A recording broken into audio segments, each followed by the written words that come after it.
150 days, 150 Psalms, one verse from each Psalm daily. Welcome to the place where you learn the Bible.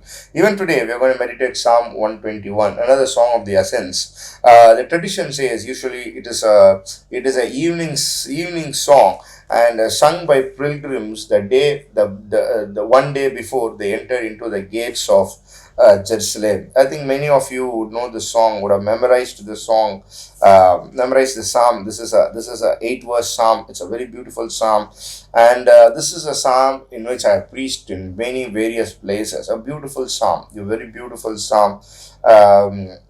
Many people usually confess the psalm, read the psalm even before they go out, and because the last verse says, "The Lord will guard your going out and your coming in from this time forth and evermore."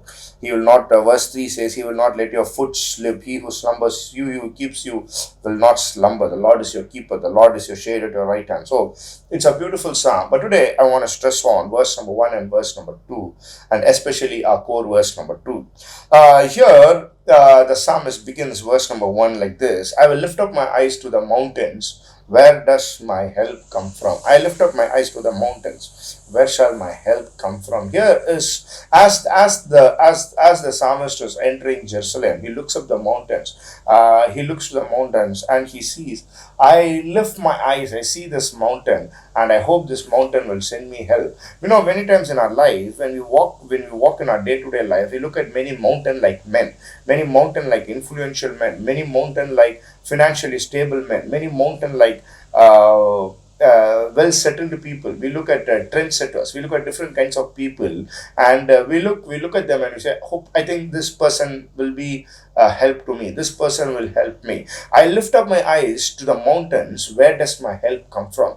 But then in the very next verse, the psalmist says, "My help does not come from these mountains, but my help comes from the Lord, the maker of heaven and earth." That is the maker of these mountains. Dearly beloved, we might be looking at various situations and we are hoping, if my help can come from this direction, from that direction, from this person, from that person. But let me tell you, that person or this situation or that situation, they cannot help us. The only one thing that can help you and me is God Himself.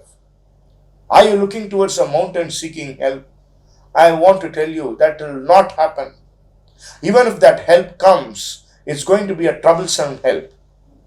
It's not going to be a wholesome help. It's just going to be a helping in part. But the only place, the only source from which you will get help, which will last forever, which will be a wholesome blessing, is the help that comes from God. My help comes from the Lord, the maker of heaven and earth. Where does your help come from? Does it come, or where do you look for your help? Do you look for your help to God, or do you look for your help to man, to situations, to your family, to your friends? Yes, they all help. I'm not undermining their help, but what I am telling you is, even their help needs to come with God as the source. I lift up my eyes to the hills, hoping my help comes from there. But my help comes from the Lord, the maker of those mountains. Come what may, fix your eyes not on the mountains, not on the hills, but on Christ, because He is your source and He is the one who can guide you. Stay blessed in Jesus' name. Amen.